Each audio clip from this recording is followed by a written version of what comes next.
qui raconte la Deuxième Guerre punique. Et sa communication s'intitulera donc « La traversée du désert, qu'a-t-on en terre d'Afrique ?» Lucain, Farsal, Champ Neuf. Nous t'écoutons et merci encore d'être venu.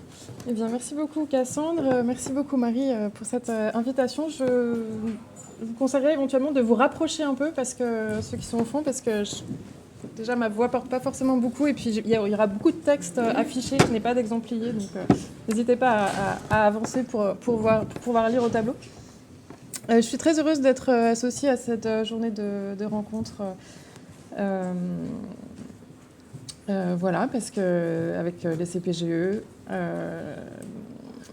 autour de ce thème que nous avons choisi, et qui est, je trouve, un très beau thème, pour nourrir la réflexion des étudiants et des étudiantes de CPGE et de leurs enseignants et enseignantes.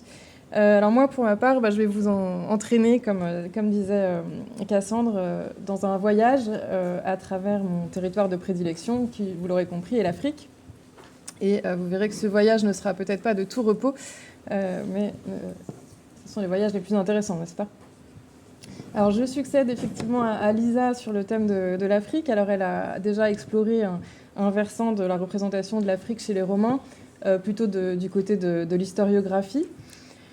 Pour ma part, je vais vous emmener vers un autre type d'historiographie, une historiographie en vers, qu'est cette épopée, le Bellum Kiwile, aussi, donc la guerre civile, aussi connue sous le nom de Farsal, qu'a écrite Lucain au 1er siècle de notre ère. Voilà. Et je pèse mes mots en désignant cette épopée sous le nom d'histoire ou d'historiographie en vers, ce qui n'est peut-être pas la première façon de décrire une épopée qui vous viendrait à l'esprit. Mais en effet, le Bellum Kiwile appartient à ce sous-genre de l'épopée très bien représentée qu'est l'épopée historique. Lucain raconte la guerre civile qui opposa entre 49 et 45 avant Jésus-Christ César et ses armées aux partisans de Pompée. Il expose donc des faits relativement récents qui se sont déroulés une centaine d'années auparavant, puisqu'il écrit, lui, dans les années 60. Et ce sont des événements qui sont encore bien présents dans la mémoire collective. Donc il s'agit bien pour Lucain de transmettre la mémoire de faits historiques. Et nous y reviendrons, il le fait d'une manière tellement historiographique, disons en restant tellement rationnel, en refusant tellement tout ce qui relève du surnaturel ou du fabuleux, que dans l'Antiquité déjà, on considérait qu'il brouillait un peu les lignes, qu'il sortait finalement de ce qu'on attend de l'auteur d'une épopée. Et qu'attend-on de l'auteur d'une épopée ? Bien qu'il soit un poète. Et alors je crois que j'ai oublié de vous le mettre, mais dans l'Antiquité déjà, le célèbre commentateur de Virgile qui s'appelle Servius portait sur lui un jugement qui restait dans les mémoires. Il disait « Lucanus namque ideo non in numero poetarum esse non meruit, quia videtur historiam composuisse non poema ». De ce fait, Lucain n'a pas mérité d'être compté au nombre des poètes, in numero poetarum, car il apparaît qu'il a composé une histoire, historiam composuisse, non poema, et non pas un poème. Il a composé de l'histoire et non pas de la poésie. Et en effet, un des principes poétiques de Lucain est de refuser d'avoir recours au merveilleux, à la mythologie. Et quand il commence son épopée, il n'invoque pas la muse, ce qui pour le descendant, le continuateur d'Homère ou de Virgile peut paraître vraiment une provocation. Et surtout, les dieux n'interviennent jamais dans les actions humaines au cours du Bellum Kiwile.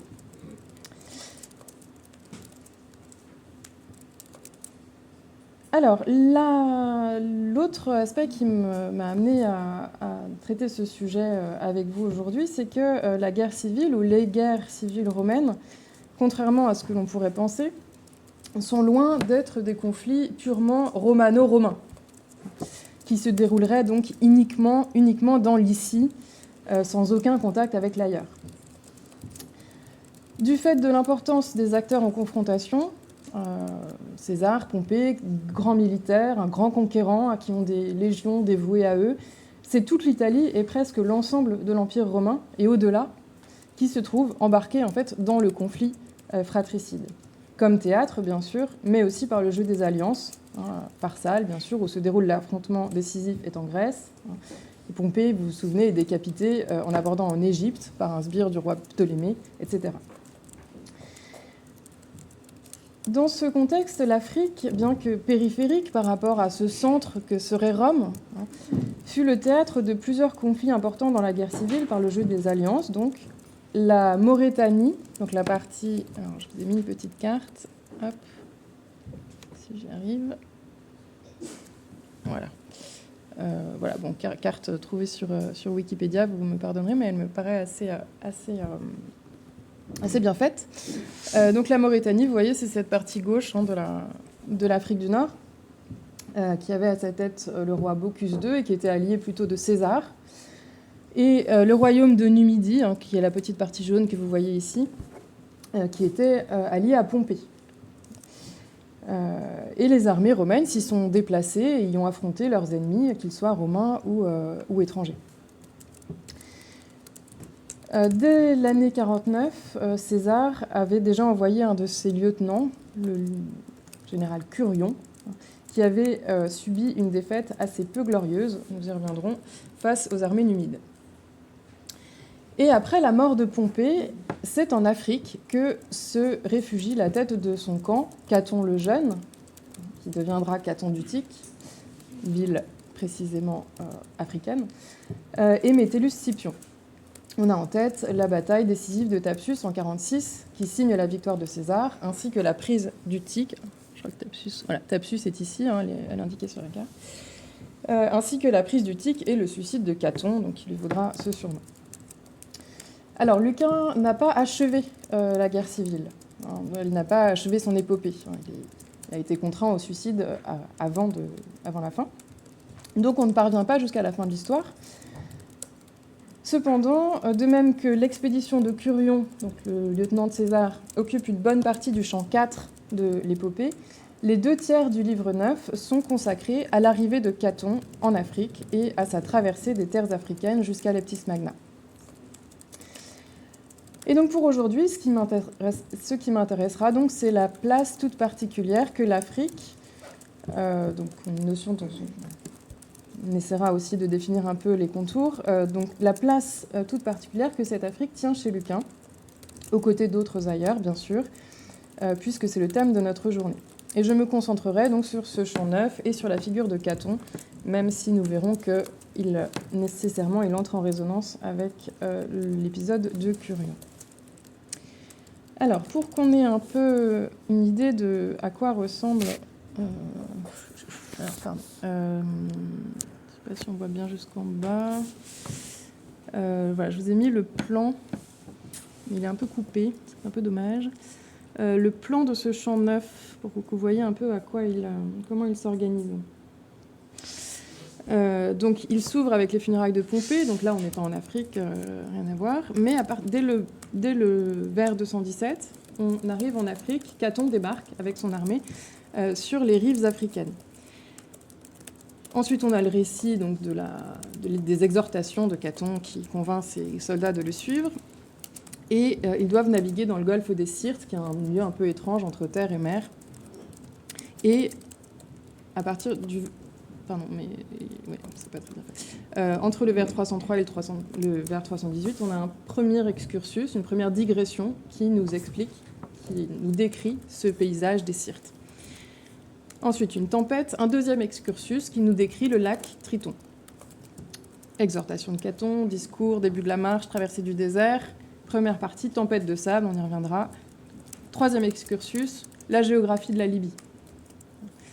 On continue à traverser le désert, donc on revient à la narration. La narration s'interrompt de nouveau pour un nouvel excursus sur la situation géographique du temple d'Amon.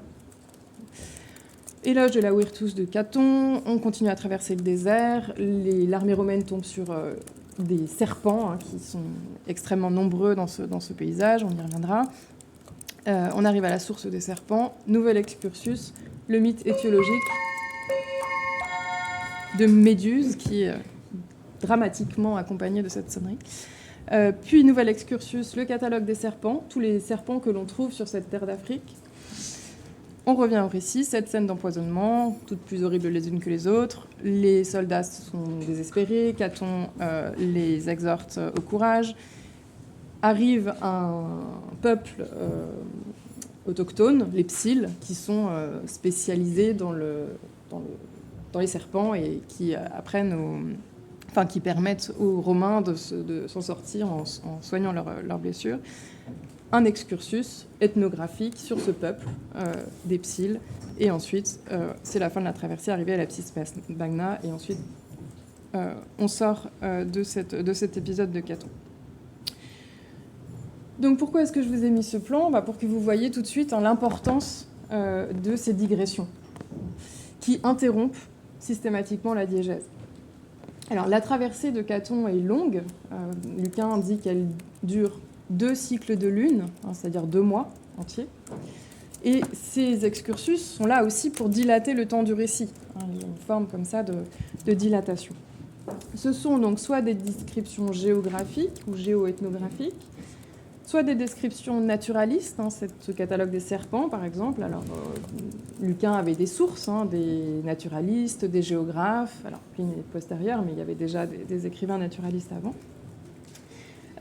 Lucain, vous vous souvenez, c'est le neveu de Sénèque, qui lui-même s'est intéressé des questions naturelles, donc il avait sans doute profité aussi des discussions avec son tonton. Et puis vous avez aussi des descriptions géomythologiques, sur lesquelles on s'attardera un peu.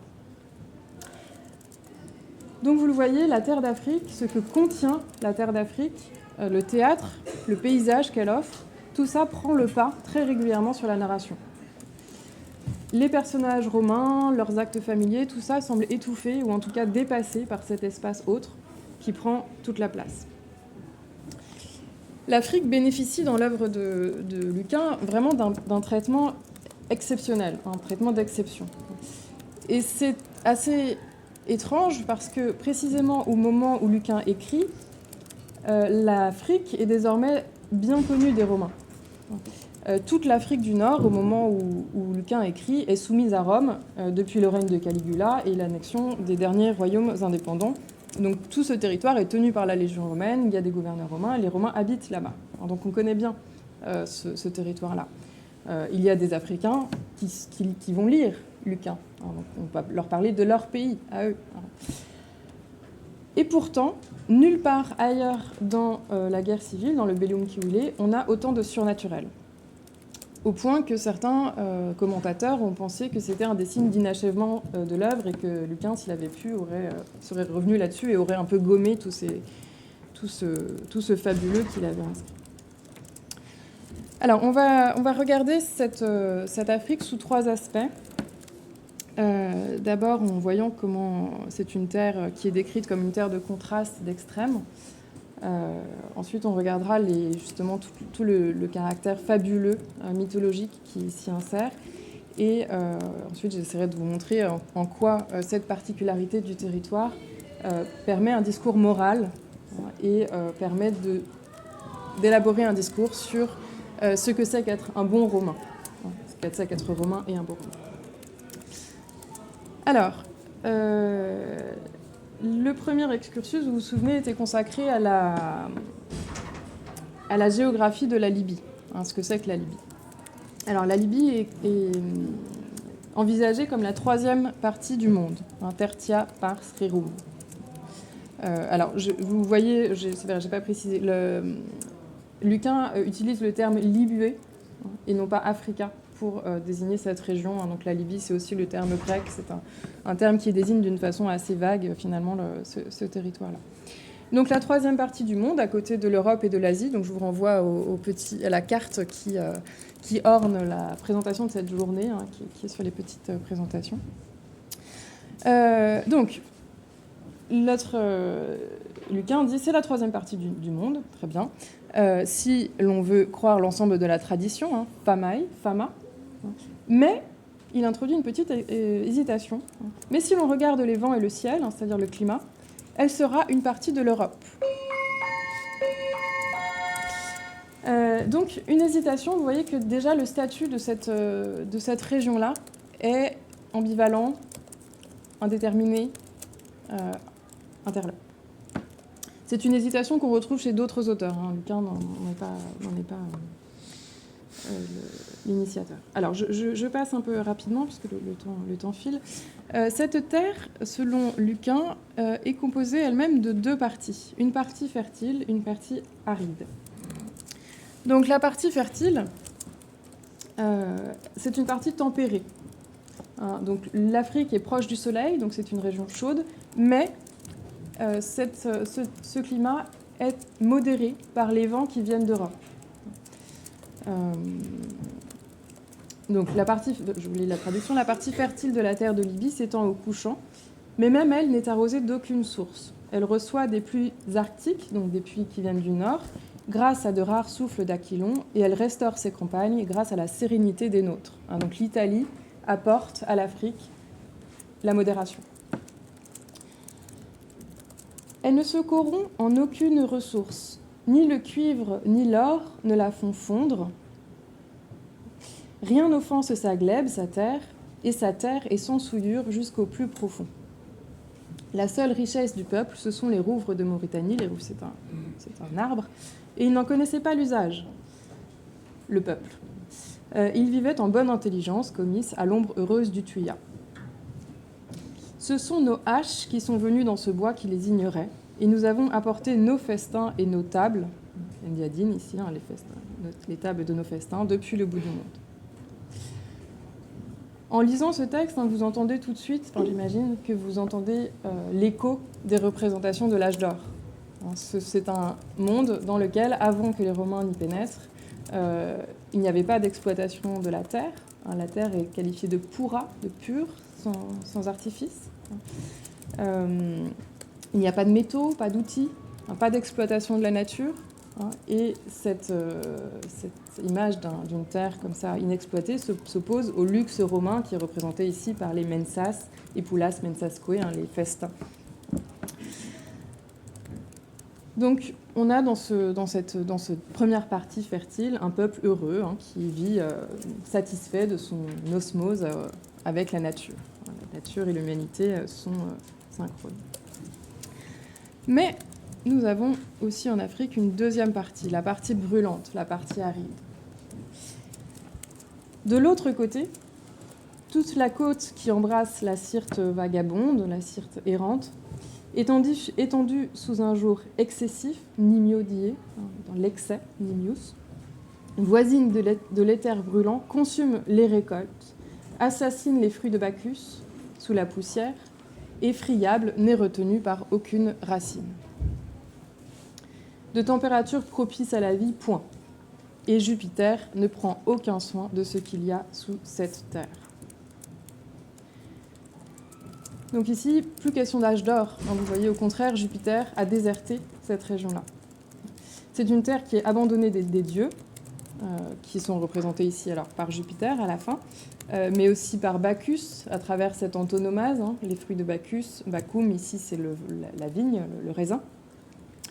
Et peut-être aussi Cérès, qu'on peut deviner derrière les messès, derrière les céréales, les récoltes. Donc les morts heureux qu'on voyait tout à l'heure, morts M-A-U-R-E-S, s'opposent à un autre peuple qui apparaît juste après, qui est les Nasamons, qui est un peuple qui est qualifié de gens dura, de peuple rude, fruste, qui est qualifié de nudus aussi. Ce sont des gens qui n'ont pas d'habits, qui sont nus, et qui vivent de pillage d'épaves.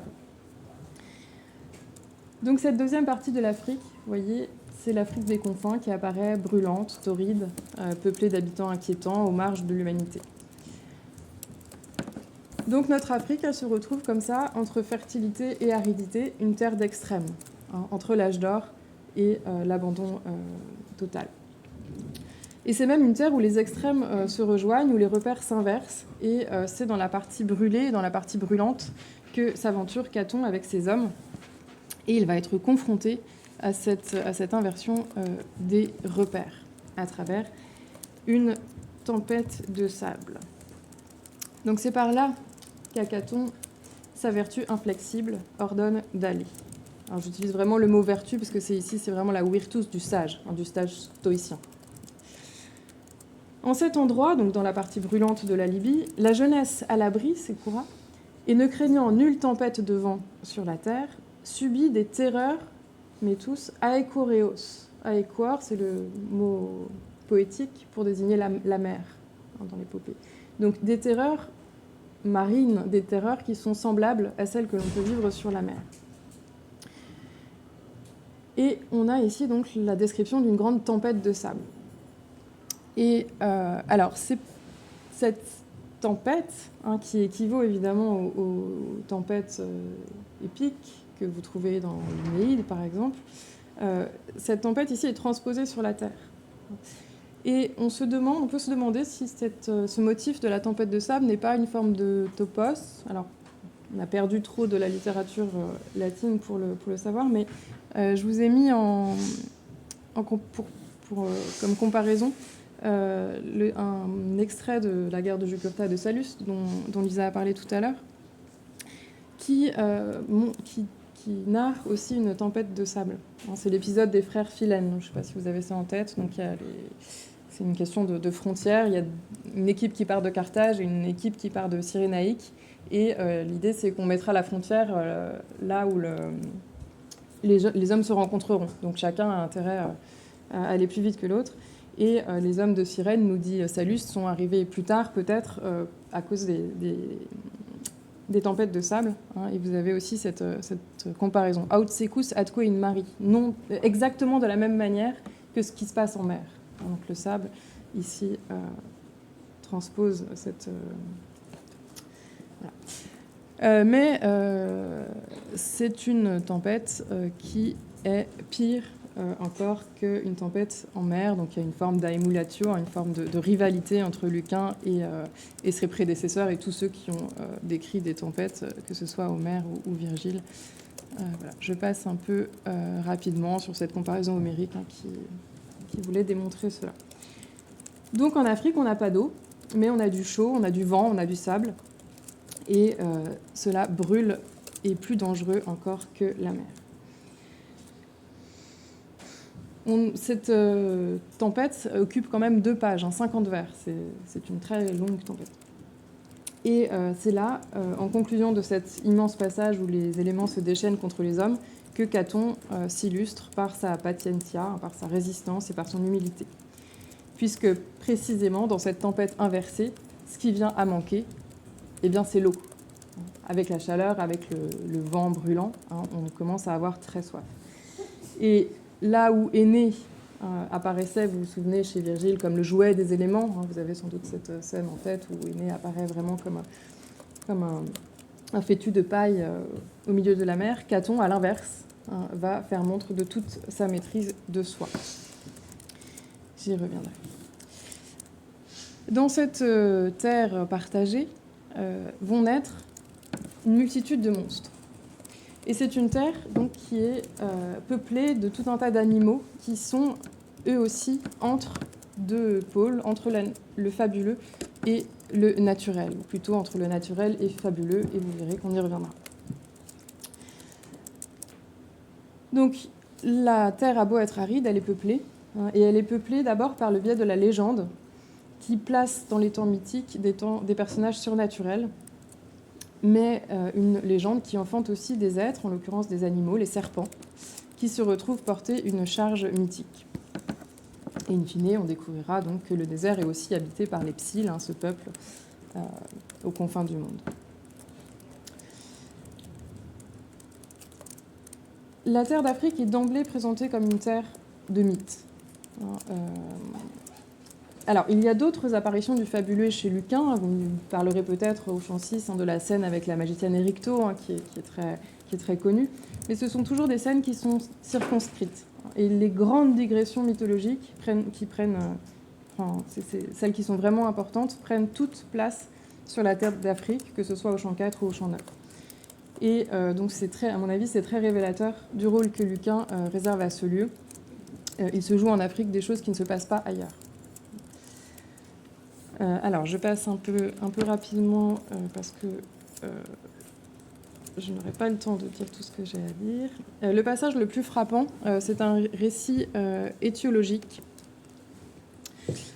qui explique pourquoi est-ce qu'il y a tant de serpents sur la terre d'Afrique. Et Lucain répond à une question qu'il posait au début, donc celle que je vous ai mise là sur le diaporama. Pourquoi l'air de la Libye est-il infecté de si grands fléaux, de si grands dangers, fertile en cause de mort? Qu'a secrètement mêlé au sol malfaisant la nature? Et là, ce qui m'intéresse, le soin et le travail, donc cura laborque, dont nous avons fait preuve, ne peuvent apprendre rien d'autre que ce que la tradition, fabula, Vulgata fabula, ici, répand à travers le monde et donne faussement comme les vraies causes à la postérité. Alors là, ce qui m'intéresse, c'est qu'à la fois, Lucain critique le mythe, il dit que ce sont des choses fausses qui sont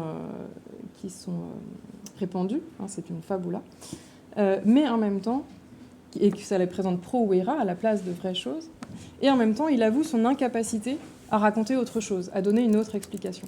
Il est obligé de passer par le mythe. Et il va donc faire un très long récit autour de Méduse, qui met en scène la figure de Méduse, puisque son idée, c'est que les serpents qui peuplent maintenant l'Afrique sont en réalité les descendants des cheveux de Méduse, des serpents qui ornaient la tête de Méduse. Donc c'est un récit extrêmement long, qui prend des vers 619 à 699, donc 80 vers, très long, terrifiant, plein d'images formidable et qui nous fait traverser toute la Libye par les airs. Et ce qui m'intéresse aussi, c'est que ce récit puise son origine dans une autre épopée que vous connaissez peut-être et qui, pour le coup, n'a absolument rien d'historique, puisque c'est les Argonautiques d'Apollonios de Rhodes qui racontent le trajet de Jason. Donc une épopée qui se place, pour le coup, résolument dans le domaine du mythe.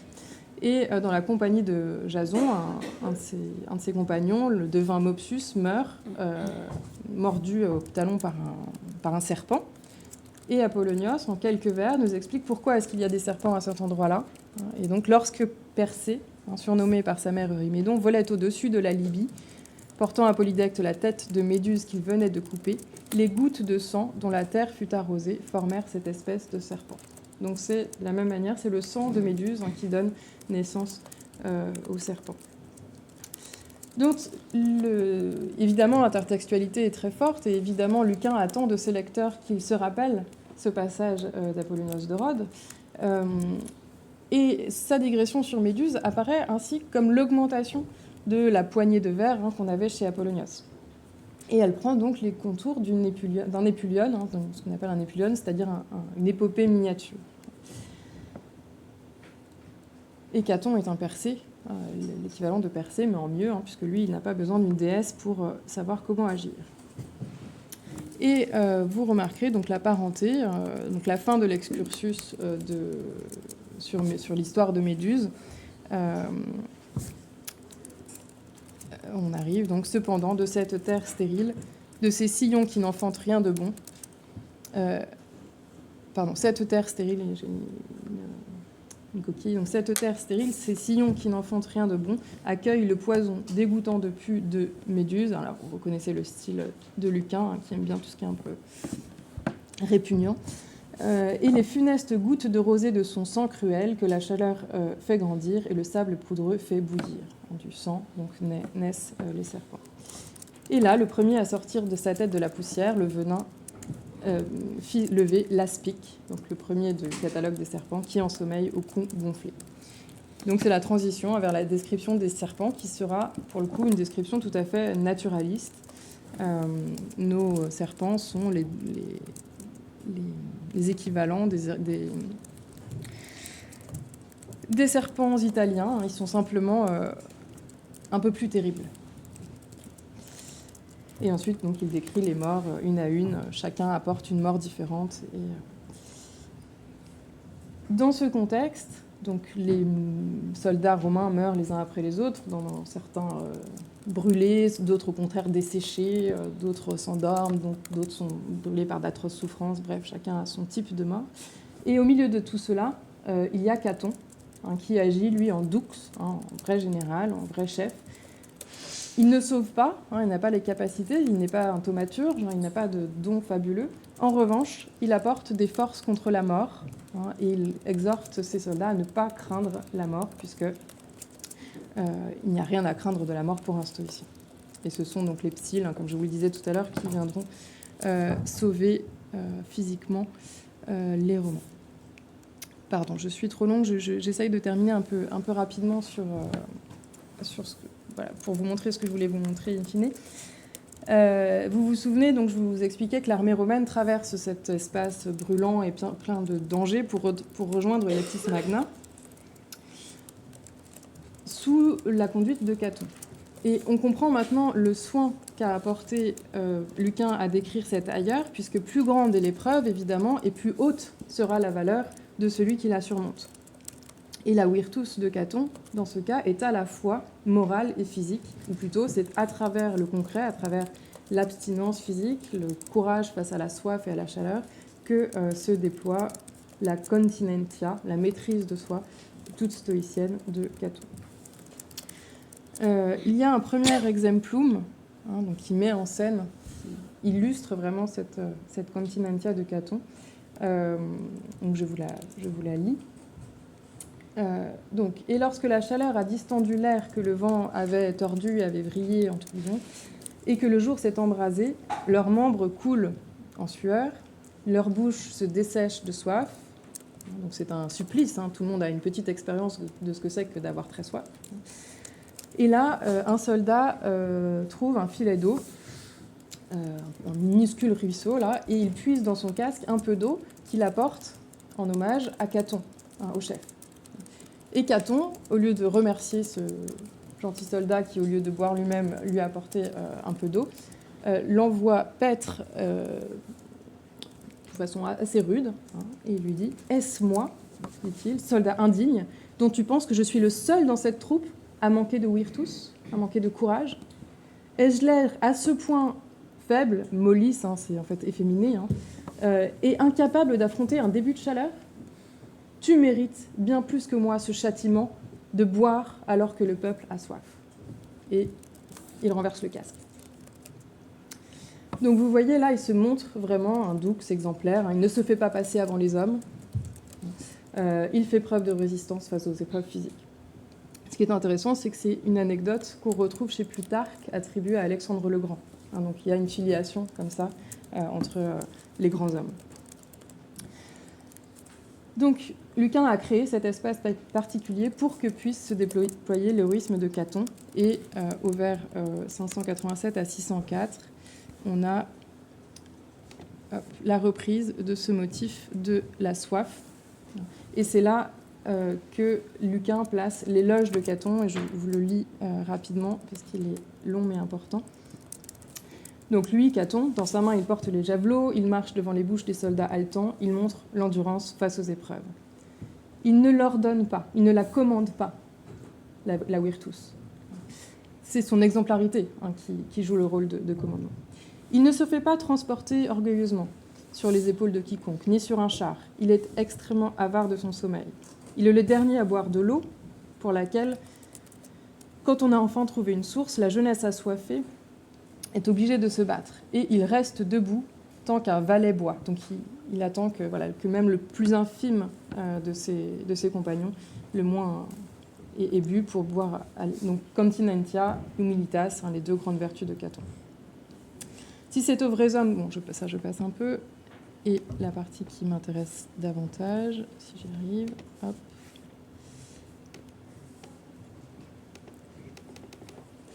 J'en ai vraiment plus pour longtemps. Hop, voilà. Qui a mérité un nom aussi grand que Caton grâce à la guerre, au sang versé par des peuples? Pour ma part, égaux, c'est ce triomphe à travers les Syrtes et le fin fond de la Libye que je préférerais mener, plutôt que de monter 3 fois au Capitole sur le char de Pompée, plutôt que de briser la nuque de Jugurtha. la deuxième partie, la nuit de Jugurtha, ça fait référence à Marius. Donc, plutôt que d'avoir vécu ce qu'a vécu Pompée à Rome et ce qu'a vécu Marius à Rome, des réels triomphes romains.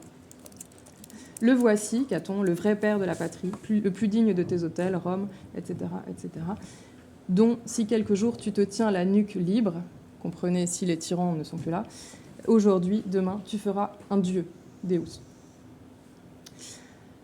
Donc la vraie victoire, c'est la victoire, ce n'est pas la victoire sur les autres peuples, c'est la victoire sur soi-même, perspective stoïcienne. Et vous voyez qu'ici, la Libye est le théâtre d'un triomphe réel. Il est plus important, il est plus beau de triompher en Libye, même si ce n'est pas un triomphe au sens propre, que d'avoir un vrai triomphe à Rome. Et à ce moment-là, Caton prend place parmi les divinités, ou même remplace les divinités dans une perspective stoïcienne. Donc je conclus très rapidement. Donc vous voyez, ce que j'ai essayé de vous montrer, c'est que l'Afrique sert de cadre à un diptyque qui met en regard deux hommes, donc Curion et Caton. Curion le mauvais chef, Caton le bon chef. Les deux meurent à la fin. L'un meurt auréolé de gloire, Caton, l'autre est condamné par le poète. La traversée du désert de Caton équivaut à un triomphe. Le triomphe qu'il n'aura pas pu réaliser dans l'histoire, puisqu'il se suicide à Utique, et puis qu'il fait partie du camp des vaincus, en réalité. Il meurt pour ne pas survivre à la liberté. Mais c'est en cela que le passage par l'ailleurs porte bien, comme disait Cassandre en introduction, une réflexion sur soi, sur ce qui fait que l'on est romain et ce qui fait qu'on est un bon romain. C'est Caton, en réalité, qui apparaît comme le véritable héros du Bellum Civile, qui n'en a pas vraiment, puisque ni César ni Pompée ne sont des héros à part entière. Il est la libertas et la virtus personnifiée. Donc l'Afrique, qui pourtant, je vous le rappelais en introduction, est désormais bien connue, est construite comme le contenant d'un possible ailleurs et d'un ailleurs extrême. Et c'est in fine, pour le poète, une terre de liberté, une terre où il peut s'autoriser le merveilleux, le fabuleux, le surnaturel, et ainsi donner à son héros une dimension mythique, une dimension légendaire que le cadre rationnel de l'historiographie lui interdisait. Merci beaucoup. Merci de votre patience.